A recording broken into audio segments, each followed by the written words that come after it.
So I'm a research fellow at Procter & Gamble, and I started there in 1993 as a scientist. And my job is to innovate new products. So Procter & Gamble, as you might know, makes all kinds of different products, everything from Tide to Head & Shoulders to Pantene and Pampers. And so I've worked in a lot of those areas, and I'm a chemist. So I was trained here at Edinboro, BS in chemistry, and then I went to Ohio State graduate school. And so a normal day is a lot of email, like everybody else, but I do get to go in the lab still. When I first started, it was all lab work, and I really enjoyed that. But now I design experiments, and we have quite a few people that do the actual experiments.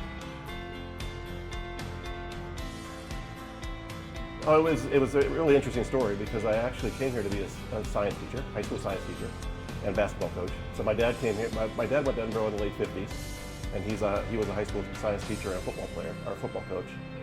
And but once I came here, the professor specifically, and the individual contact that I had with him, just kept talking to me about chemistry and then graduate school and then working in the lab, and it just expanded from there. So even though I came here with a completely different thing in mind, it was really the professors that did that. So I think you have to love it. And I think you'll know that. And so it's interesting because at Procter & Gamble, there's two kind of levels of folks that work there. There's managers and there's scientists. And you choose. So there's a lot of scientists that start out as scientists and they move over to management. But if you really have a passion for the science, then I think those rough spots of undergraduate tough classes and in graduate school the very tough research go pretty easy. You just really have to have a passion for it. My favorite thing is to have products on the shelf. And so I can point to probably 15 or 20 products that people buy all over the world that I put the juice inside.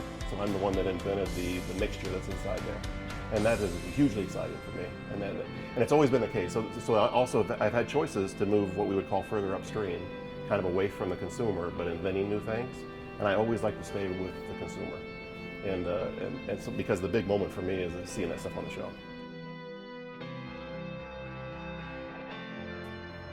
I think the first advice is, it sounds kind of corny, but it's about the fundamentals. So focus. I can't tell you how many times I solve very complex problems with very fundamental things, very fundamental chemistry kind of things that I learned in general chemistry back here. And so focus on the fundamentals. And then the second thing is talk about science. And so there's lots and lots of good scientists at P&G. The folks that have the most stuff on the shelf and do the best job of communicating are the ones that can talk about science to anybody. You have to be able to practice talking to your dad or your brother and people that maybe are not interested in science and make it interesting to them. Edinboro has a great reputation around Pittsburgh as a teaching college, and then many of my high school teachers had gone to Edinboro. And so just knowing that and the reputation that they had, I thought it was an easy choice. Yeah.